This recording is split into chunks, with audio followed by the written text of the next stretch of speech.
And we are back for another week of Behind the Lens. I'm Debbie Elias, film critic, creator, and host of Behind the Lens, where we go behind the lens and below the line with the movers, the shakers of film and TV makers, those producers, directors, actors, writers, cinematographers, production designers, costume designers, VFX gurus, film editors, sound mixers, composers, you name it. I talk to them all. And some really interesting interviews. I've been doing some really interesting interviews lately. Some of them you've seen up on the website, behindthelensonline.net. Others you've heard here on the show. I've got a great interview for you today with producer turned director, Bob Salerno. I have loved Bob's work for so many years, all as a producer and a unit production manager.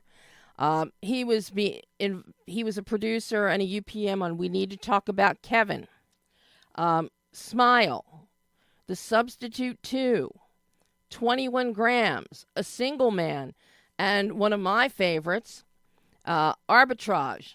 And for those of you that know the film Arbitrage starring Richard Gere, that is also the film that my colleague Courtney Howard and we watched in Wilshire Screening Room, and when the floor-to-ceiling Swarovski crystal chandelier appeared, we both audibly gasped at the same time. All the films that Bob does, there is something memorable about each of them. But now he has taken all these years of producing, and he is directing. It is a film called Hereafter, and it's a supernatural thriller about a woman. She's overjoyed. Her daughter is revived after a fatal accident, but all is not what it seems in her daughter, Robin. And as the plot unfolds, written by Sarah Conrad, as the story unfolds, there's a lot more to the family dynamic of the divorced parents, daughter Robin, and some other people. Shot in Italy, on location. It's beautiful. A lot of the film is in Italian actors, but for a couple of the principals, stars Connie Britton, Freya Hannon Mills, and then some wonderful Italian actors, Giovanni Surfiera, Tommaso Basili, and Babatista Saggio. Joyously, cinematographer Bartosz Nalazek. I love Bartosz's work. He did The Kill Room. You heard me talk about The Kill Room here on the show earlier this year. He also was the cinematographer on Meg Ryan's latest film, What Happens Later. And, of course, Tell It to the Bees. Plus, he did camera work on The Fabelmans, Call of the Wild, Bridge of Spies, Lincoln, Warhorse. He was a real favorite on Spielberg films as camera operator. And editing is done by John Lyons, who does a beautiful job, and a score from a composer I was unaware of, was not familiar with, Fabrizio Mancinelli. And it's a stunning score. But you're going to hear Bob and I talk about all of this in this interview. It is a long one, so we're probably going to be breaking when our 11:30 guest calls in. And I'm looking forward to her. ALYSSA RALLO Bennett will be joining us to talk about her new film, The Arrival, not to be confused with the Alien The Arrival film starring Amy Adams of a few years ago. This is about four strangers who meet at a restaurant. They're separate couples. You've got one girl who's done a 23andMe DNA search and thinks that she's found her brother. She meets with her friend who's a reporter. They're chatting and they're looking, to see. She's done her own research and thinks that, okay, the family that owns this restaurant, it could be him. It could be him. I could be related to somebody with money. Then you've got a playwright sitting at the bar with one of the nastiest bartenders. Of course, she's strung out on drugs, on Oxy. One of the nastiest bartenders I've ever seen. And she gets into heated debates with him when he asks for tea, and she brings him coffee, and this is why it's so fun to be sitting in bars or restaurants and just observe people. And then you have the whole dynamic of the family that owns this place as the father comes in, as one of the twin sons comes in, then the other son comes in. Then we have another pair of friends. One, she's a law student, and she's talking to her bestie who she's got a blackout after a night being in a bar, and she doesn't remember what happened. She woke up and her clothes were neatly folded in a chair, but she doesn't remember what happened after a certain point in the bar. Was she roofied? Was she raped?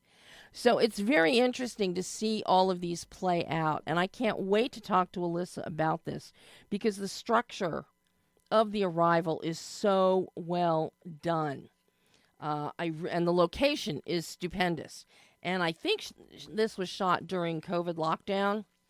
So very anxious to speak with ALYSSA at the midpoint of the show. But right now, let's get you started on my exclusive interview with director Bob Salerno talking about Hereafter, starring Connie Britton.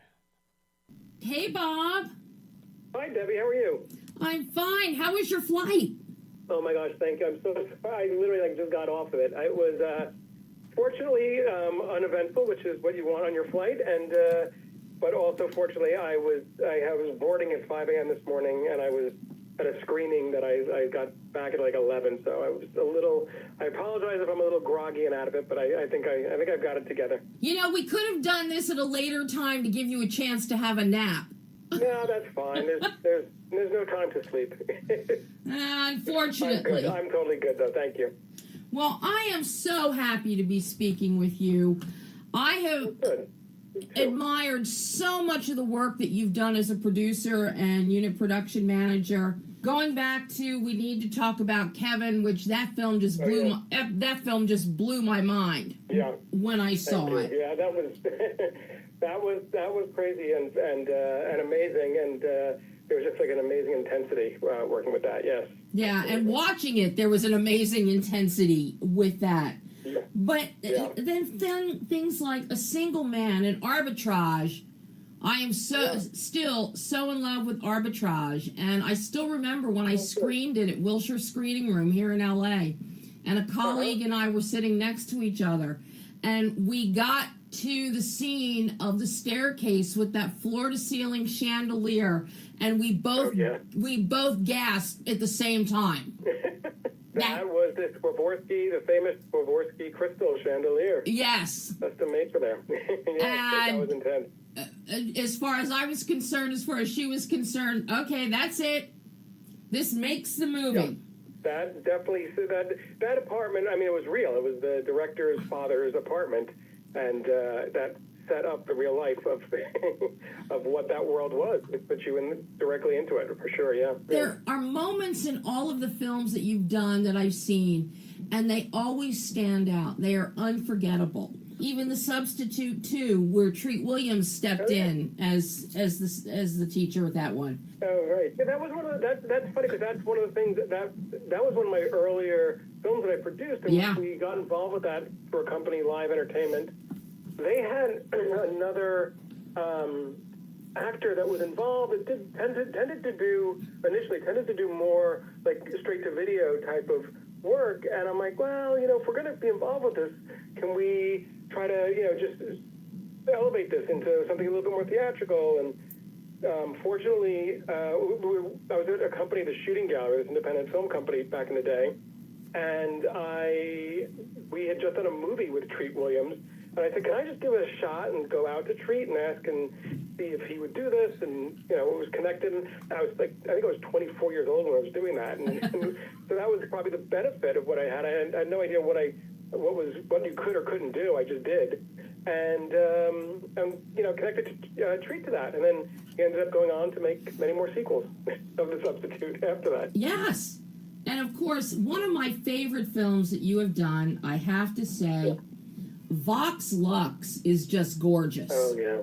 Oh, my God. And how about the Brady just now has the Brutalist in Venice as well. He's such an amazing filmmaker and just an amazing person. That was another one. That was like a very intense shoot, but very excited about that. I have admired your work and loved it for so long.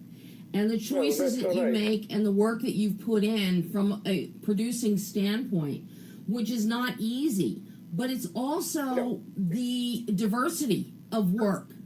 You have not pigeonholed yourself as a producer. You've got many different genres like Nocturnal Animals, a far cry from something like Arbitrage or A Single Man, and then you've got Smile, and it's like, whoa.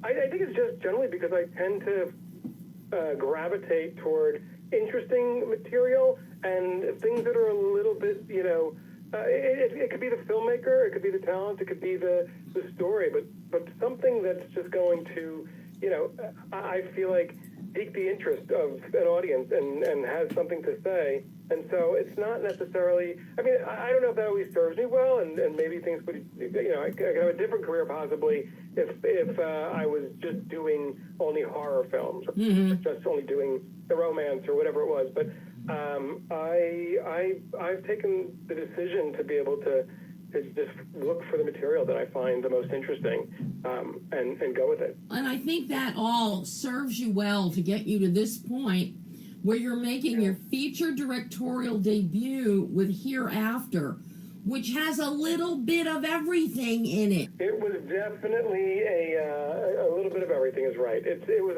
an enormously ambitious script and project to take on for a first film, and especially to take on for a first film for the budget that we had. But I don't know. It was, again, probably some of that when I started my career with this naivete of like, yes, we can do it. And I have dyslexia, and so my wife said that's a very dyslexic person's thing, that your time management isn't always there, and you think you have more time to do things than you do. But I feel like I put myself in that situation, and for Hereafter we had 25 days to shoot, and there was a lot of that went into that shoot, and I had a foreign language, I had little kids, I had a bird, I had animals. Whatever there was, I feel like I kind of had it on this movie, and I probably could have used 35 days, because in Italy they also only work 9 or 10 hour days, so that shortens it even more. So I definitely could have probably used more time, but I dove in and I went for it, and I just shot. I just took it over and wanted to be, make something that meant something to me, but also that hopefully would resonate with an audience. It's coming out this weekend, so we'll see what they think. The audiences that have seen it so far, that aren't the friends and family audiences, I feel like I've gotten a really nice response. And I've said this before, one of my favorite things is in those audiences, when the lights come up, seeing people with wet eyes or tears in their eyes, because I realized that something that I did, something that we did in the movie, has touched and reached somebody on some level. So I kind of like that. It's what I like to try to do in the movies that I've produced. But as a director, I definitely wanted to do that in my movie. Well, you definitely achieved that here, Bob. And I have to tell you, number one, the film has great polish to it. The visual tonal bandwidth is beautiful. You bring in Bartosz as your cinematographer. I love that man's work. Yeah, he's really a brilliant guy. Oh, my God. Talented cinematographer. When I saw that he was the DP on this one, that made me happy right there. Because when you have a good DP, especially for a first-time director, despite all of your producing experience. You've got to have somebody who understands the visuals and knows what you're looking for. And he gives you some really incredible camera angles, turning and shifting, almost like we're rotating and things are almost ready to go upside down on their head, to really get across this idea of the now and hereafter. That was the idea. And, Bartosz he was an amazing partner for me on this, because on top of it, as I was saying, with the schedule and the shooting and trying to, push the envelope where we could, he had said to me at one point, he's like, I've worked with first-time filmmakers, and you're not. He's like, another first-time filmmaker would have turned into a puddle of water by this point, because it's so crazy and hectic. But, what he had told me, and it's what I kind of had, I think, from my experience as a producer, I knew when to move on. I knew when, if I was trying to achieve something in a setup and it wasn't working, and we were, going over an hour or two into it, I knew it was time to stop, regroup, and figure out, okay, how else can I get this point across and tell it in a way that we can actually shoot it, because this way isn't working. I only had 25 days to do it, and I knew if I didn't get that, and we kept going for hours, I was going to miss other scenes and just make it all the more worse to do any of that. So that was, I think, one of the benefits, having been a producer and having had the maturity to understand when, what your parameters are, when you have to move on, and then having a partner like Bartosz, who was able to really help me pivot fast in the moment, and was able to move and make me allow me to get my shot in a different format. Well, I think one thing that really helps both of you with this one, that helped bring it in on the 25-day shooting schedule, is you keep your scenes, for the most part, they're compact. You're not going with widescreen. You're not covering vast territory. Everything about this film is very, very intimate. Even just the parameter, the frame parameter that you have. We can see the background of all the schoolgirls. We have the background in the classroom. We have a small concert performance. Very limited. We only see half the room. So you only had to fill half of it with people. You didn't have to worry about the other half. But you keep things very contained, and that helps. And I think where you spent, a lot of the beautiful visual grammar comes with what you're doing with Freya's character of Robin, shooting half face or profile for the bulk of the film. We do not get full frontal facials of her. But for the initial beginning of the film. For sure there's some. She's just such an amazing young actress who is definitely going to be known on her rise up. But there's something that is stunningly gorgeous about her, and then in other moments, depending on the angle, oddly mysterious and creepy in different ways. And so it's really fascinating to shoot her. She was a dream shooting, and was just so lovely to work with, for sure. But I think that was all just part of the makeup of what this was, and the language that we decided to come on to do this. It was whether it was our tilts, or as the world starts to kind of turn for Claire, so do our angles, so do our shots.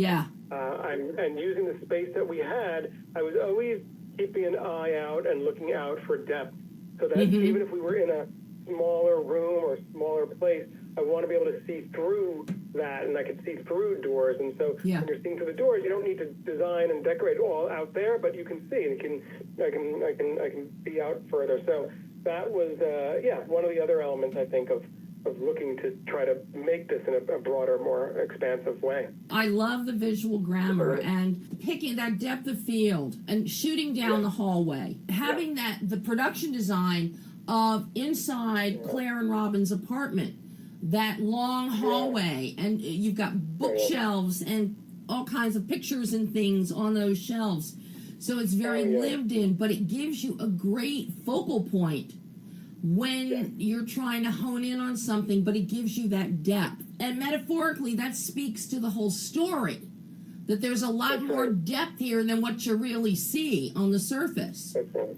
Yeah, that's right. And that's where your half face and silhouette or profile of Robin is so key in really the second half of the film. And what also comes into play here is your makeup. I have kudos to your makeup artist, because the skin tone of Robin changes. Oh yes. Rafaela, she's amazing. She did a great job with the makeup, and she did Connie's as well as Freya's. But it's Robin's, because after her accident, then slowly we start seeing. It's like Rafaela, she took CoverGirl 001 face powder, which will go on. If you glob it on there, it'll look like white powder. And your skin starts looking very sallow, very pale, very ghostly. And that's what your makeup, and it's progressive here. So, I mean, you really paid attention to these little things, Bob. I tried. That was the constant, fight that I was doing, because I really wanted to pay attention to even more detail, quite frankly. But this was one of those things where I had 3 days. I had 3 weeks where we were supposed to shoot like on March 20th, and at the last minute, I was told we couldn't start until we had to start March 1st. So they basically took 3 weeks of my pre-production away. So that was like a very devastating thing, and I'm extremely proud and confident that I was able to get the detail that I was able to get with having missed so much of the prep process for this. But I mean, I think I had been developing and putting this together for, in a very serious way of like knowing we were going to shoot, probably for like a year before. So a lot of that early, work that I did in my head was what became valuable when we got to set, and I was faced with these obstacles of not being able to finish shooting the film. I mean, not be able to finish prepping the film the way that I wanted to. How difficult was the casting on this one? Connie, everybody knows Connie. Connie's brilliant. Everybody is not as familiar with the rest of your cast. Freya, Freya is a face to watch. Giovanni Cerveria is Luca, is the ex-husband. That is a perfect casting there. Tommaso Basili is fantastic. I really love Babetita Saggio, who plays Claire's best friend of Viv. Babetita's phenomenal. Actress. She doesn't have a lot of screen time, but when she is there, it's because she punctuates. It is important. It is because Claire has to have a face at some point to give her feedback, because she internalizes so much of what's happening. And Luca dismisses everything she says. The doctors dismiss everything she says. Ben is the only one who does not. But she's got to have, and then you work in with these great performances, which are wonderful for the camera. That's why I said at the top, this is so strong visually. And you get the personalities, and you feel the texture and the full history of Italy and religion and Catholicism because of the faces. You believe everybody. Everyone is very believable. The idea of finding all these was really important to me. I went through an extensive casting process in Italy to read people, and it was, I feel like one of the things I've learned from I've worked with a lot of actor-directors. Billy Bob Thornton was an actor-director. I worked with Al Pacino. He was acting and directing a movie we did, Chinese Coffee, John Turturro. And one of the things that I've gotten, I think, from these actor-directors is a lot of your directing it should happen in your casting. And so I knew exactly who each one of these characters were in my head, in my mind. And when we went through the casting period, that's what it was. I think I probably drove Armando Pizzuto our Italian casting director a little crazy at times. But that was what was so important to me, is finding those elements of the qualities in these actors. I had a really tough time finding Robin, finding Freya, and I kept seeing these young girls in Italy who were great. They were very good actresses, but there was something a little too light. They felt a little bit more well suited for a little cutesy, a little more YA kind of film, and I was at my wit's end. My U.S. casting director is woman Monica Mickelson, who is here I've worked with at Paramount before, and I was almost in tears crying to her. I was like, oh my God, I can't, what am I going to do? I cannot find this girl. It's not working. And she heard me complaining for like weeks. And until one day, she all of a sudden, she said, here, take a look at this. And she threw me this self-tape that Freya had done, and she's in the UK. She lives in Liverpool. And that was it. She was phenomenal. She blew me away right there on the spot. And I said, this is it. And I thank God and praise Monica for discovering her and bringing her to me. Yeah. But she's almost like a little mini, very young Meryl Streep, if you look at her face in some ways at times. So she's there's an intensity and a mystery to her that I love, and I can't see who else could have played Robin. Like any of those other girls that I would have had to cast were just not right. This was who Robin was. And I have to say, she can deliver the creepiest half smile that I have ever seen. Yes. Wow. The first time she did that is she's turning her head around to look at her mother. And she gets, it's so creepy. It's like out of a Stephen King world. The layers that are here, Bob, are so fantastic. Now, once you get it shot, you get you get the script, you get this great cast, you get it shot. Yeah. Then you got to deal with John Lyons with your editing. I love what the two of you did with the editing. I love the slower pace.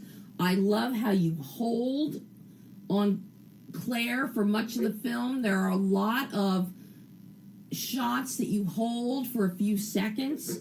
But the thing is, the way that Bartosz has shot, especially Luca, Giovanni for Luca, and the look on his face and his whole look, and then the way John is cutting what Bartosz has shot of him, we really feel the tension and how irritating the man is, and why Claire is so frustrated with him.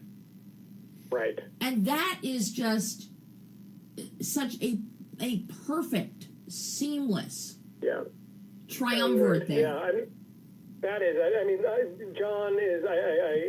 He's a master. I am so fortunate to be his friend and to work with him. He cut my short film. I did a short film a few years ago. That's when we first connected and met, and have just been friends ever since. And we had, it's almost another time, a second time to direct the movie. Like, you write the script, you shoot the script, and then you edit the script. Those are like three pivotal points where the movie, morphs and changes, and it's the same story, but, when you have it up there, it's amazing. And John was really helpful in letting me, making me, look at things sometimes in a different way, and we would sometimes go back and forth with it and battle in the healthiest way, because you do need it. I think a filmmaker. That's what I've realized as a producer. Even good filmmakers, good directors do need a producer, a editor, somebody nearby that can challenge them, because you need to be challenged. That doesn't mean you're always going to do what is being asked, but it is going to force you to defend what you're doing. And if you can't defend what you've tried to accomplish there, then maybe it is worth taking another look at and finding something else, another way to do it. So it's it was definitely a very collaborative and amazing experience to do that and go through the entire post with him. I was really, when we see the assembly, it's a little traumatizing, and you're just like, oh my God, we're screwed. But then you start to, get into it. It takes a while, and it takes, another week or two to kind of start assembling things and getting it, or actually not assembling, cutting things, and having things make sense. But yeah, I was very fortunate to be able to go through this with John. Yeah. And that was part one of my exclusive interview with director Bob Salerno talking about Hereafter. We're going to come back at the end of the show so that you get the last 10 minutes of his interview. But first, we're going to switch gears here into a very fascinating, actually, I think it's a great character study with thematics, themes added to it. And a big hello to ALYSSA RALLO BENNETT. Hi, ALYSSA. Oh, hi. How are you? I'm fine. How are you? I'm good. Welcome. On a crazy day, huh? Welcome to Behind the Lens. Yeah, Thank you. I am so Thank you so much for having me. I am so happy to have you on the show. Especially after watching The Arrival. And as I advised all the listeners at the top, this is not The Arrival from 2016 with Amy Adams. This is Thank you. This is totally different. No aliens in this one that we know of. That's always open for interpretation when you're dealing with people.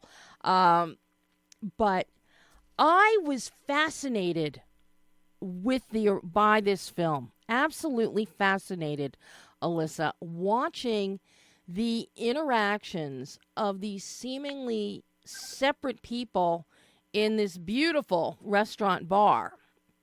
And each are chatting about something that you don't think are connective, but you slowly start realizing there might be a connective tissue here of all of these people in this particular place.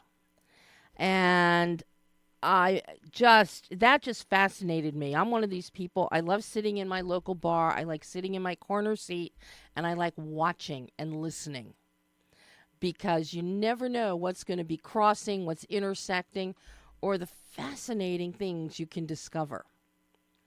Yeah, and the connections. There's always serendipitous connections. Yes. In life, I think, when you listen deeply, right? Absolutely. And here, that's what we get on every level. Your wonderful husband, partner, Gary O. Bennett, is the writer of The Arrival. And he is so gifted with developing character, giving us the character traits, and then interweaving all of this so that by film's end, it's like everything that we initially thought we might know or discover about people, we see how everything plays out by the end. And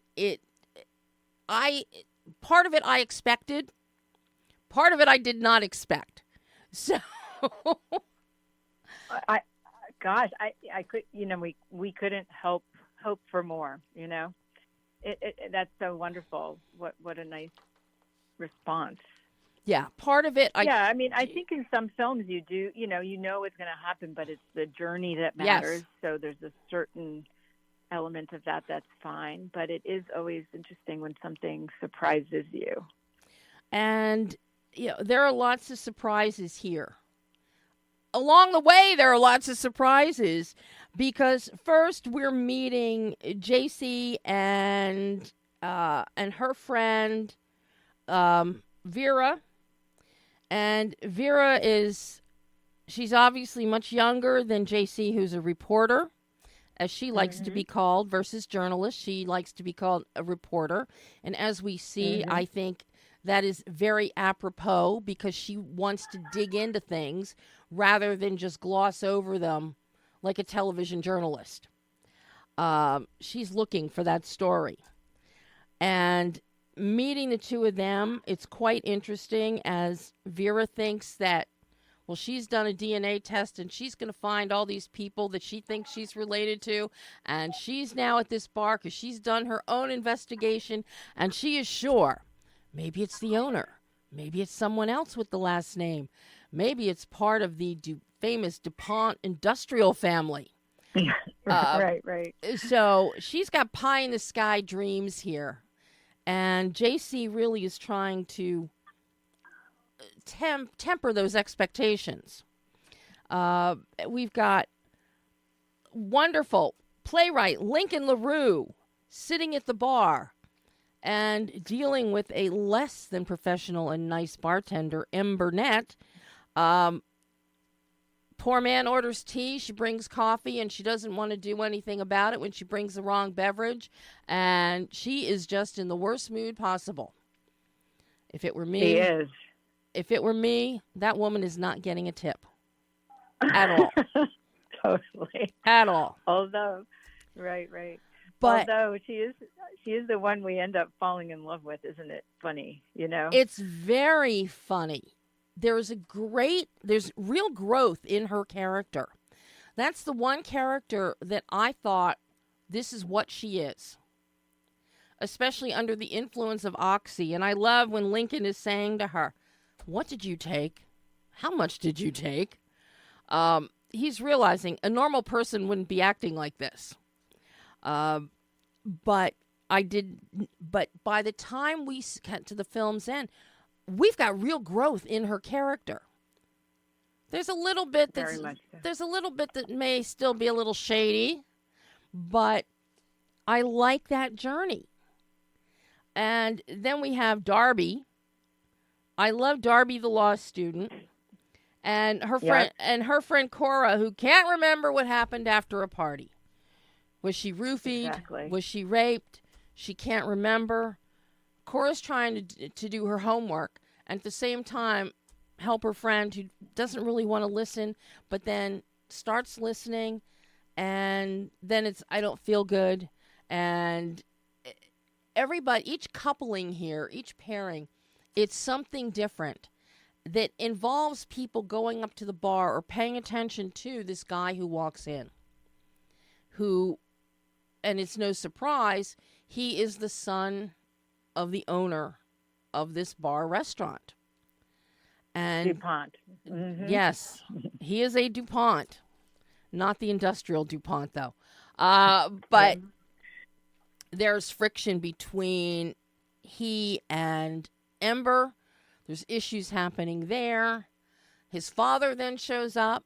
Well, there's plenty of strife in that family. A lot. And we're watching all of this unfold, but with such detail and wonderful nuance from your actors. Which leads... they were amazing. And that leads me to how difficult this casting was. To cast these people that could really dig in to the traits and the obsessiveness on just one or two issues with each of these characters, because it's so well, the performances are so strong, and it really just, it builds on Gary's script. Well, thank you. I mean, it's so wonderful, first of all, for taking the time to watch the film so open and enjoying it. I'm thrilled. All I can say is, yes, it's amazing it's always wonderful to start with a great script. And we work on the script in the development stage, and then we continue to work on it as we're working with the actors that we work on, in this film, we were writing for some certain actors and developing characters for certain actors. And we wanted to work with some of these young actors. And I think that that's one of Gary's talents, is being able to write for people and then just take off and write something really meaty that is meaningful. and grapples with something that hopefully those characters of the various ages, there's such a span, there's a span of ages. But I have to say, I so fell in love with every one of them because I really enjoyed working with them. We had such a nice collaboration. They cared so much about their characters. We did so much development and backstory in the rehearsal process as well as on set. We were always working and going forward. Mm-hmm. I'm very much an actor's director, so I really enjoy having the actor find things together that somehow realizes, what the larger arc of the film is about. Mm-hmm. But they all did, and they really did such a wonderful job. And working with Puya, I've worked quite a few times with Puya Mohseni, who plays Jay. Some people say Jace, some people say JC, so it could be either. But she's such a wonderful actress and so versatile, and I thought she brought a lot of weight and was very important to the film because it is about writing or rewriting your journey. You know, those characters are all doing that and trying to figure out, how things happened that really affected them and were huge turning points in their life. And I have to say that character is my favorite, and Puya's performance is just fantastic, especially when it's like, I'm going down the bar, I need something to drink, I'm going down the bar, and she starts engaging with our playwright Lincoln. And she brings such an attitude when he says, oh, he's a I'm a writer. And she goes, oh, what do you write? I'm a playwright. Oh, all right, never mind. And she has this great bit of snark to her, but she gets so much information. She really has the meat here that tells us so much about what's happening and what's going on. And ultimately it is her investigation that does, mean something. It does mean something because without spoiling it. Yeah, it's really because that's a part of the mystery. Yeah, and as she has said while she's talking to Vera, there's a story. There's a story. I know there's a story. And she's determined. You can tell when there is a story, but you only learn that by observing and by talking to other people and listening. And that's what she does. So she really becomes our eyes and ears. You're right on the money with that. She really, and she is lovely because she's, as an actor, she really is that way. And she brought so much to the table. She's in the play English, which I think won the Lucille Lortel and is going to Broadway this fall. Oh, wow. So she's going to Broadway with the play in her original role. So she's lovely. I've worked with her on a comedy and a series, and she's always a joy. And whenever I also do a lot of improvisation on the set, and she's always game, and always brings so much, to it. No, I just am so impressed. It's the first time I can remember seeing her on screen. And I love her performance and what she brought to the character. And the way that Gary wrote this, really, you could tell that she just dove in and she just bit in. She took that character by the shirt tails and she did not let go. And I loved watching that because watching her then essentially set the stage for perhaps the second act of the film. Just wonderful. But also, as I said, Viv, who plays our erstwhile bartender, Burnett, she's got an incredible arc that she really manifests so well. And that's a challenging role, I think, in this particular tale, because of the issues and because how even while she's bartending, when son, one DuPont son, we find out they're twins. So we've got one that shows up first. He's been in some kind of relationship with her. There's a problem there. Dad comes in. There's a problem there. Dad wants to protect Ember, but he's still a real jerk. So, and she's caught in the middle. How the trickle down effect. With the son. And then you have poor Lincoln sitting there at the bar, just right in front of him. This is, just across the bar, 6 inches away. This is going down. And it's like, yeah, I really want to be sitting there with all of this happening. But through it all, he was so concerned about her. Yeah, he's so wonderful. I mean, I love all the actors, I have to say, but it's Nick Hamparian and Viv.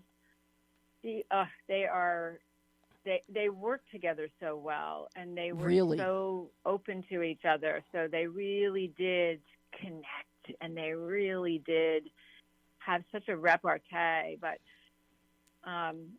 for me, it was a joy because they brought so much to the table. They were always open, for notes, and then always took it and everything. They made everything work, everything their own.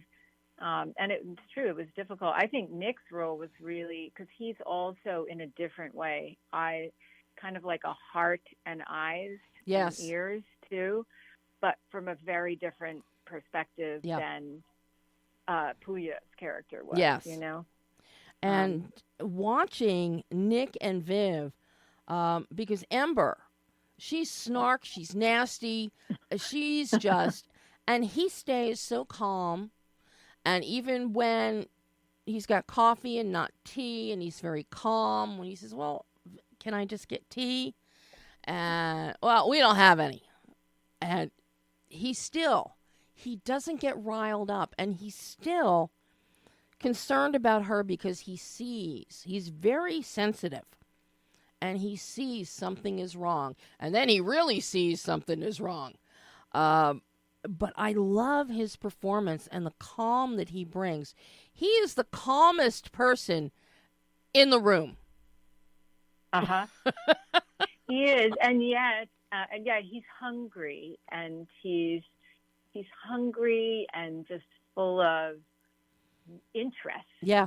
He's interested. He's what you were saying at the very beginning about wanting to be, loving to go into spaces and sit down and listen or write, and how it is such a joy to do that. And he really took joy in that.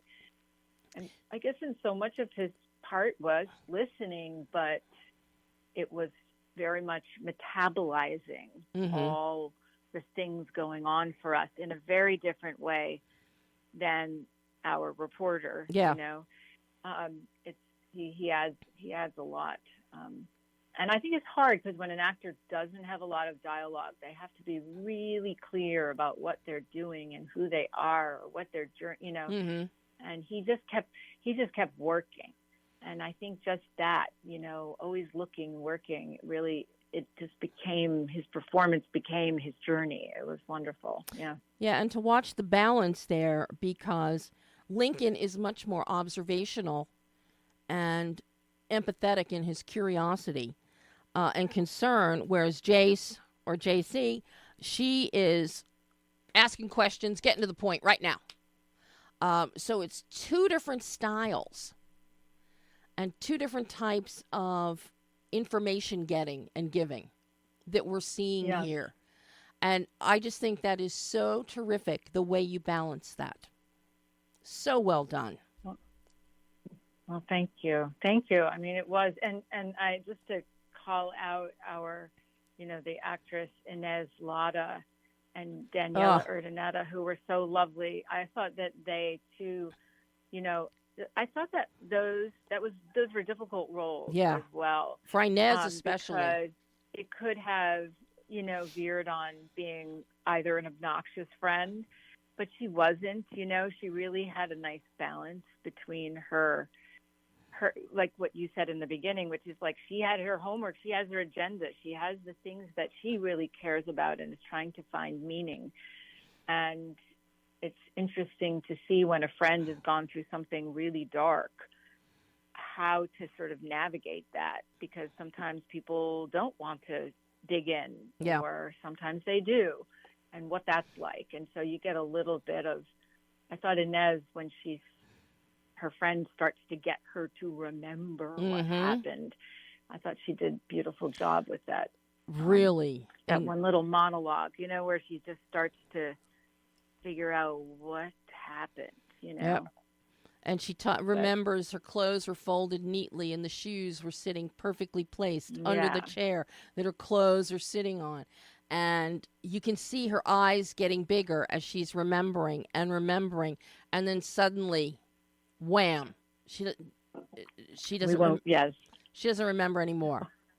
But everybody here, we are watching everybody as they are navigating something and arriving at some point, be it an awakening, be it a discovery. Everybody in here is arriving at something, be it. And so I think discovering and it's the discovery. It's really, especially the twin. I mean, the Nick Elrifi. Oh my God, the twin. Twin. Yep. River and Richard. And that's not easy either, because he's essentially the bad guy, or maybe he's not the bad guy. I don't want to give it, he's potentially, and we don't know who or which one or whatever. And I think playing that and very differently between those two different characters I thought he did a really nice job. Yeah. And working off of Peter Bradbury as a dad. Oh God. Now, it's safe to say he is a bad guy in this. He is a bad guy. He's the champion of paternal dysfunction, I think. Mm-hmm. So I don't want to I give a spoiler, but he's so charming. And yet I think the thing that Peter brought to it, because you can tell I'm a lover of actors. Yes. Peter really was, it's from his perspective, and so you sort of understand the generation he's coming from and where he is, and that sort of was my hope, was that we would sort of shed light on sort of all of these characters, and that Peter, even his character, as maybe dysfunctional as he is, that we would get a little insight into where he's coming from and how to understand that and maybe go beyond him, And you definitely do, because he's of the generation where you don't hand your kids everything, give you so much, you screw up, you're not getting any more, you got to buckle down, you need to work, you need to take responsibility for things. I tell you to do something, do it. I'm running a business. We're open at such and such a time. This is a different generation. Hunter is a different generation, where time mattered, presentation mattered, putting your nose to the grindstone mattered. When you're working here, why are you not dressed and ready for work? Why do we not have all the liquor stocked, the top shelf liquor stocked? Why aren't the tablecloths on the tables? We open here, people. And so I see and understand where he's coming from, because he's of that generation, and it works. I think that's hugely important. I think it's hugely important because it helps us today, in a way, understand people that we may not have much compassion for, but maybe could, and see where this guy is coming from, and not excuse things when borders, or boundaries are crossed. And that's sort of the line that we're sort of looking at, Definitely. Now, once you get this great cast and you've been workshopping, you've been rehearsing with them, you've been developing and tweaking characters, and you bring in Michael Minari, who's worked with you before. He shot some of your prior shorts as your I've done a lot with him. Yeah. and he's We've done everything from music videos to series, and we worked a lot together over the pandemic too. Boy, did we do! We did a whole series called The Madness of Art, and he's wonderful. Yeah, and I love the simplicity of the visual grammar. It's not complex, so it lets us focus on the characters and what's unfolding within each of them. But by the same token, you and Michael have a visual grammar so that we feel like we're a fly on the wall watching, especially in the case of Vera and Jace. When Vera pulls out opera glasses or mini binoculars so that she can survey what's happening on the first floor down by the bar. Number one, it's humorous. But number two, it gives us a great POV. And where we have Darby and Cora together, the camera is really eye level at the table. It's table level. It's the shot, it's the angle you would get if you were sitting the camera on the table with... I love that. That's one of my favorite. Yes, I love that. She's like getting right in there. Yes. Just warps it just the right way. Because you've got Darby, and she's hunched over, and her head is right there on her books with the hand right next to her face and the pen in her hand.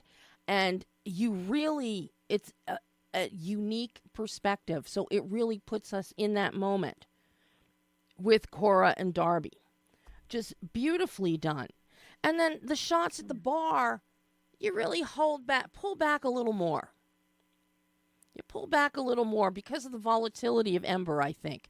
That's the sense I was getting is, Lincoln needs to be a little more hesitant. We don't want to get in too close because who knows what she's going to do. Especially when we learn she's on Oxy. So, but I love the lensing. I love the lensing. I love the lighting, and I love this location. This location is stunning. Thank you so much for calling. Especially, our collaboration was so joyous, and it really was everything matters in making a film, like your location, and you're right, every shot, being actors in a long shot, to be able to see them in relation to each other, and not just close-ups, and just to really get a feel for what's happening between them, and what's not said, and being able to work with a DP who is just he's wonderful. I mean, he just collaborated so well, and it was definitely a wonderful crew all around. Everybody was so enrolled. Can't tell you how many people, from my editor Amelia Annan, who was also a script supervisor, and so many people contribute to what you actually see on the screen. Well, talk to me about even the sound. The sound, I like the sound here because it's not hollow.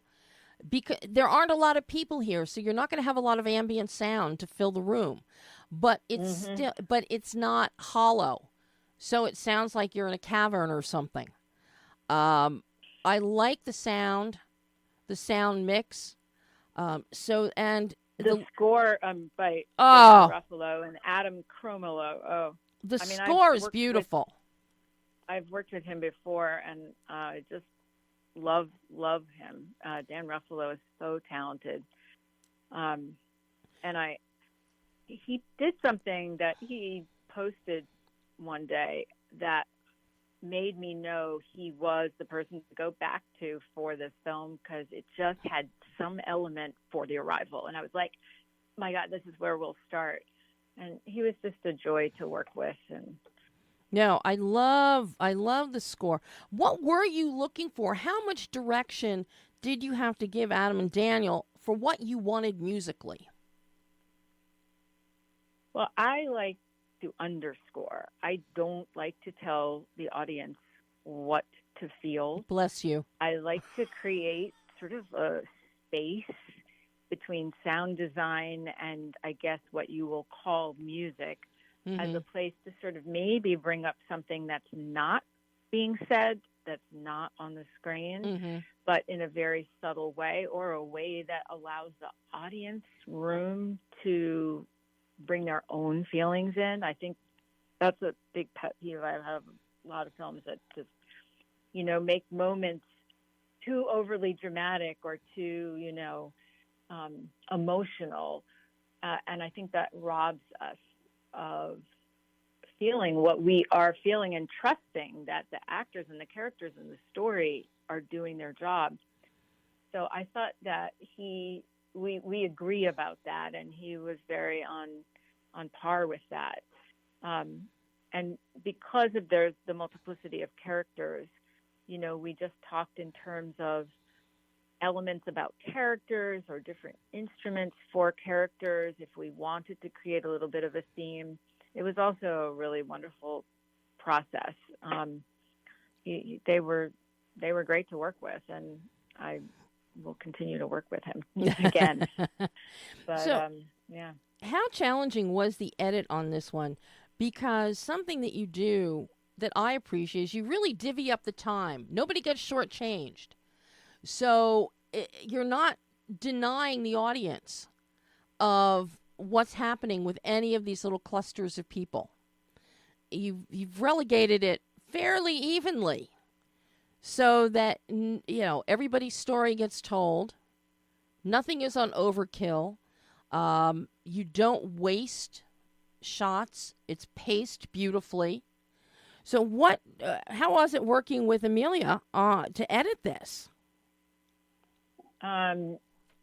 Wonderful. I mean, she usually comes up with an edit, and then she works with me, and sometimes she'll work with Gary. We're very fluid together in the editing room. Sometimes he'll cut a scene with her, and then I'll work on it with her afterwards, or if I end up cutting a scene with her, and then he'll, kind of work on it and bring in something. We trust each other a lot in the editing room.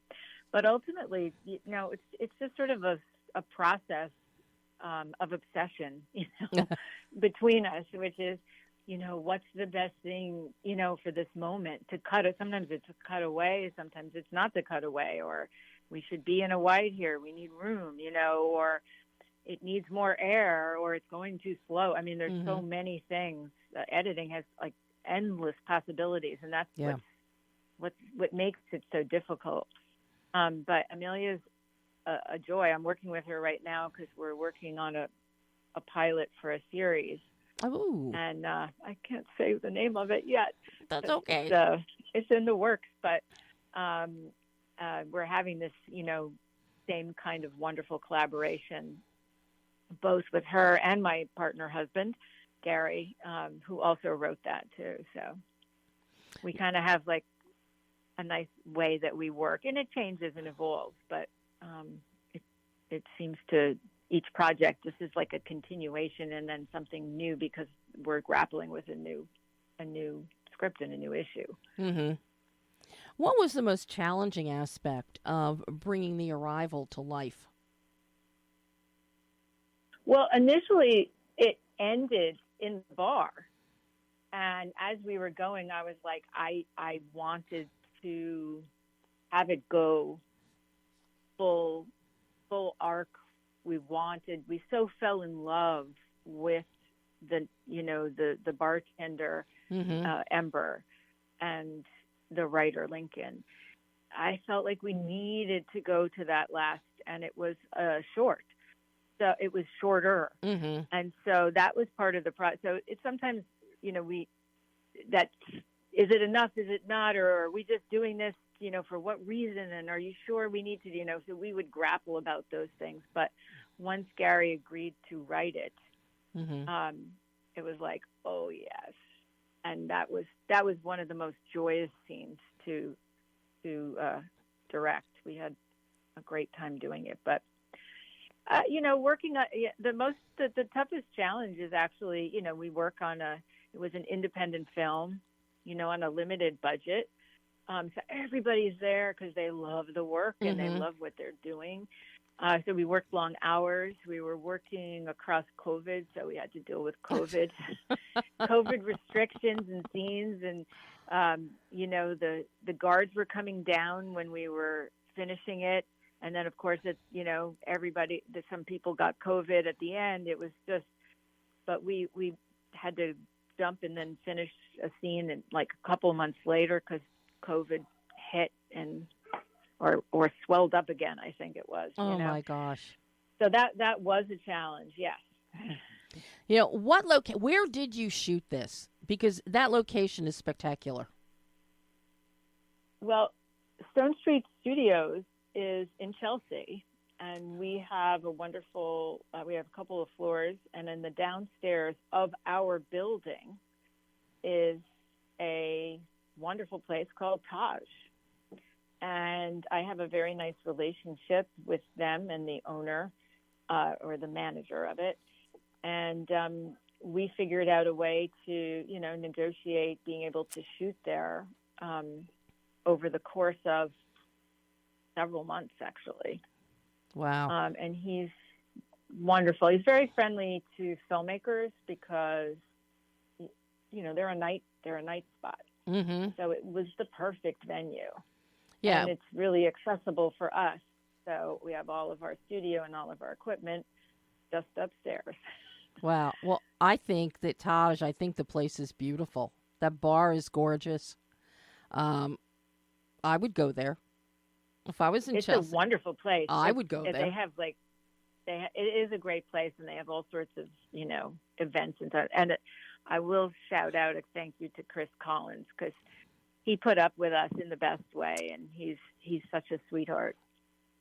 Oh, well, now everybody can see The Arrival starting tomorrow when it releases on digital. Yes, they can. Did you think release day would ever come? It's a really long process, from wrapping, even from script to screen, and then from wrapping and the whole editing process. And then you go into festivals and, you do the festival circuit and you want to premiere at a good place. And so we went through all of that, which takes time. And then thank you so much to Gravitas Ventures for appreciating a independent film that just was about something really meaningful with wonderful actors, and while none of them are A-list at the moment, although I do believe many of them are worth tracking because they will be. These actors are great. They still got behind this film. So, yes, tomorrow. It really means a lot. I mean, first of all, I don't know how much people realize that seeing a film when it just comes out is exciting, but it's it really means a lot to the film that people write constructive feedback and rate their films when they watch it, wherever they watch it, whether it's Amazon or Tubi or any of the platforms. I think it's a supporting independent film, and just coming out and watching it sooner than later is great. Well, and I'm thrilled Gravitas picked it up. And Gravitas, and the folks at Gravitas know how much I love them. And when I deal with indie filmmakers so much, especially at the festival level, and with many of them, I'll say the first place you want to look at, talk to Gravitas. Because they really do appreciate little gems like this. And they'll give you a platform. They're wonderful. And it's been delivering a film once you actually have a distributor like Gravitas is almost like going through a delivery. It's a process, and they were amazing. They helped us every step of the way, and they've just been great. Yeah.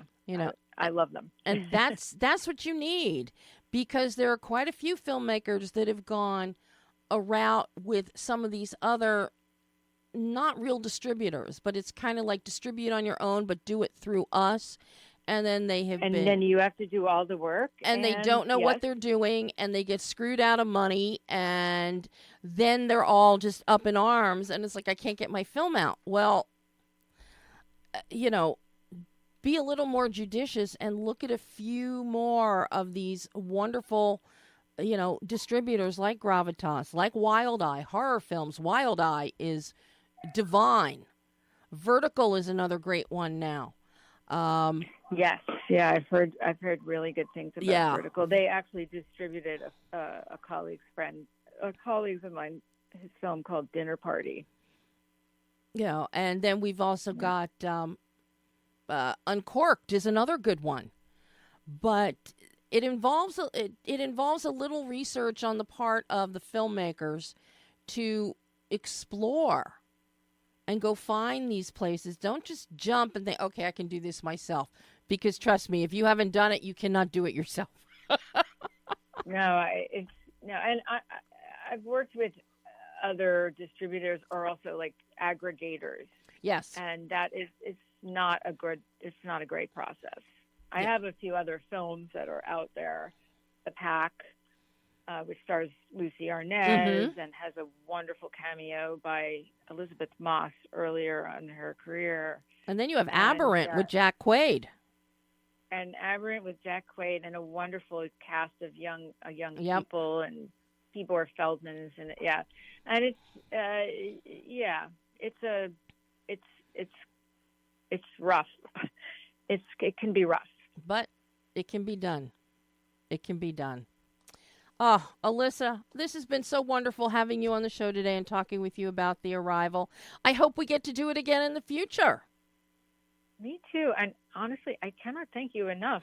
Thank you. I've never had such a lovely interview, and thank you for being so thorough and I guess really jumping in and getting to know the film in such a deep way. It was really nice talking to you. Thank you. My pleasure. And thank you. And everybody, you can see The Arrival on all the digital Usual Suspect platforms tomorrow. Alyssa, thank you. And you go have a wonderful release day tomorrow. You too. We should have a drink at Taj one of these days. All right? That's yes. Okay. Thanks so much, right. Alyssa. Thanks. Okay, take care. Bye-bye. Bye. And yes, if I am in Chelsea in New York, you can be darn sure I will go there and meet her for a drink. And as you'll see when you watch the film, it's a beautiful place. Now, before we pick up the rest of Bob's interview on Hereafter, I just want to point out, since Alyssa and I were just talking about distributors, for those of you watching on the adrenalineradio.com Facebook page, on the Mevo, whatever this thing is that I absolutely hate because it makes my face look like a round ball. I have to give a huge shout out and thank you to Rob and all the guys at Wild Eye who surprised me with a package of goodies that came on Friday of some wonderful horror releases, setting me up for October, Halloween month. But they also sent me a film I've talked about here on the show before, just because it is so campy. It is so ridiculous, but I love it. Sharkula. Yes, a shark that turns a Dracula shark. But I can't thank them enough. So, Rob, thank you. And yes, I took a picture of the tablescape, and I'll send it to you so you have it. And also put it on your radar, people. I've also seen one of their big releases for October. Another one, perfect for Halloween and for the elections. It's called Catnado. I have watched it. I'm in love with it. It is an anthology a film with 6 little films. It's an anthology. And you'll see why we love cats and why some people don't. But I'll remind you of that next month, and I'm hoping that I get to talk to one or more of the filmmakers involved with Catnado. But right now, because Pam's getting impatient, she wants lunch, let's pick up my interview with Bob Salerno, director of Hereafter, as we continue talking about editing and building up to the climactic third act of the film that has a beautiful surprise in it. Two of you developed. Because the pacing is so critical here to build up the tension as we watch what's going on with Robin and as we watch what's going on with Claire, because you're also wondering, is Claire losing her mind? Is she imagining things? Right. Well, that's the whole idea. And is Robin, just a teen pulling away from her mother and spunky, or did something really happen to her? So that was the idea from the beginning. So, not to give away anything spoilery, but you've got to talk to me about that climactic third act, all gray, stunning sequence of all gray and the very limited, almost spotlight. The way that you and Bartosz staged that and shot it is just breathtaking. Thank you very much. I appreciate that. It was, there's a lot of things that are, I realized for that sequence it needed to be something unique. It's this aspect that nobody really knows what it is, what it isn't, what exists. And so I was trying to make something that had that feeling and developed. And, one of the things, too, is I think initially there was an initial draft of the script where all of that sequence that you see in that world takes place underwater. And I was just concerned in terms of the emotion and the feeling of would I be able to really, I didn't know if I'd be able to really, I don't think it would serve the audience and serve the story well to do it. So we kind of, I came up with this idea to pull it out of the water in some ways, continue with some water element, but pull it out so that, so that Connie could perform, so that we can see Claire, we can see Robin, we can see everything and everybody and what was going on, and I think it just made it more powerful. It's much more brittle. It's much more, I feel like it's interesting too, because doing a movie as a producer, it's much easier to say, okay, we got to move on. Or, an actor passes on you and saying, okay, whatever, they pass, let's go to the next one. As a director, this whole process is a so much more vulnerable place than as a producer, because you're so much more invested. Everything's so much more personal. So if it's not working, it feels like you're somehow failing, and you're the one that needs to figure this out. So I tried as much as I could when I saw those things were happening to just kind of stop, take a step back, and regroup and think, okay, what is a solution here? What is a way out of this? And oftentimes, when you don't have a lot of money and you don't have a lot of schedule and you have to scramble and you have to figure a way out of things, I think there's more interesting dynamics and things that you can create. And that's the prime example of this world that I created there. It was definitely from something that was we needed to pivot and make something that was actually doable with our budget, with our schedule, and then creatively. And we came up with this, and it's one of my favorite parts. I'm really happy with the film. I'm really happy with especially how this all ends. And I think there's some hope in it as well. It's brutally brutal, but I think there's also a little bit of hope and silver lining to it as well. It's devastating, but there's a little bit I hoped to give back as well with this ending. I love the ending, but I love that entire sequence. It really is so stunning. Oh, good. And because as I'm watching it, I knew you could have done this whole thing underwater. Yeah. But those are the thoughts that your same concerns were the ones that were running through my head, that had you done that, it wouldn't have the clarity and emotional impact that this methodology of no words, visuals, we're slowing things down, and the monotone grayish, maybe with a little tinge of green in there with the gray. just so well done. And you do give us flashbacks throughout of water. And then you've got Claire in the pool a couple times, and then we've got the bathtub scene that is so much fun. The bathtub scene is so much fun. Yeah. But so you do have water tying through, and we're walking through water in this sequence. But unless she's moving her feet, you can't tell because of the color grading and the tone. I just love that sequence so much, Bob. I can't tell you. Now, one last element of the film I have to ask you about. Your score. I love the score that Fabrizio gave you. It's moody. At times it may be predictable, but the music is defining for the characters, particularly Robin and her counterpart. And I love the instrumentation that Fabrizio does with the composition, because we have a separation of strings and piano. So we're hearing just strings, and then when everything is shifting, when reveals are happening, we're getting more piano. So we go piano to string, and then piano, and then a beautiful symphonic melt of string and piano. I love the instrumentation of the composition.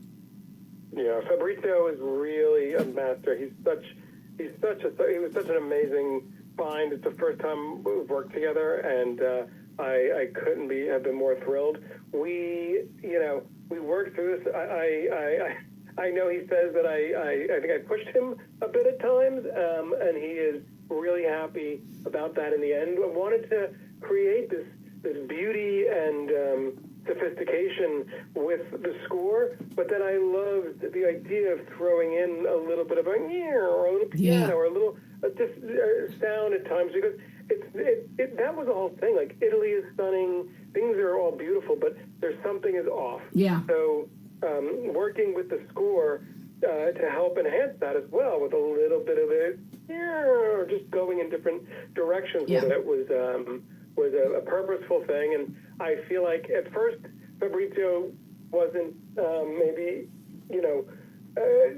sure about this, and then by the end of it he fell in love with it, and he went into he thinks this is one of his best scores he's ever done so far. So he is a composer, he's an orchestrator, and I had such a fun time working with him and creating this. I could tell based on the instrumentation that Fabrizio had to be an orchestrator at some point in his career, because most composers, unless you're somebody like Brian Tyler, who orchestrates all of his own compositions and understands the importance of instrumentation, because when we get just not a long tremolo, but there are moments of string tremolo that give you that little wonk that you want. Right. And it really takes an orchestrator to understand that in terms of the visuals and the emotional power that you need to correspond to the visuals. Just really, on every level, Bob, so well done. You put so much thought into Hereafter. So I'm curious now, you have one feature, directorial, under your belt. Are you going to direct another one? I hope so. I'm working on it. I've got a couple of ideas, and I've got a couple of projects that I'm putting together in some sort of development right now. But I love it. Listen, I'm really excited with this movie. I'm very happy and proud of what I've accomplished. I feel like I did this under crazy duress at times because of the way the schedule and everything was set up, but I accomplished it, and I like to joke sometimes. I was talking to an executive. We made this for $5 million. I'm like, imagine if he gave me $6, what I could have done. So I'm hopeful that next time around there's a little bit more support and help to do it. But you know what? It's just the nature of filmmaking in some ways also, and it's never perfect. It's never perfect, and I feel like a lot of times that's where the beauty comes in what we do, is in the imperfections of it all. So I'm really happy, and I I can't wait to go and do the next one, for sure. Job so well done, Bob.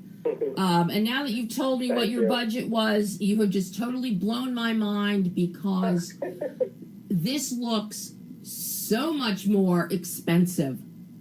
Oh, yeah. This definitely... This was Paramount picked this up before it was finished, but when I also did Smile 2, we just finished shooting, getting ready to come out.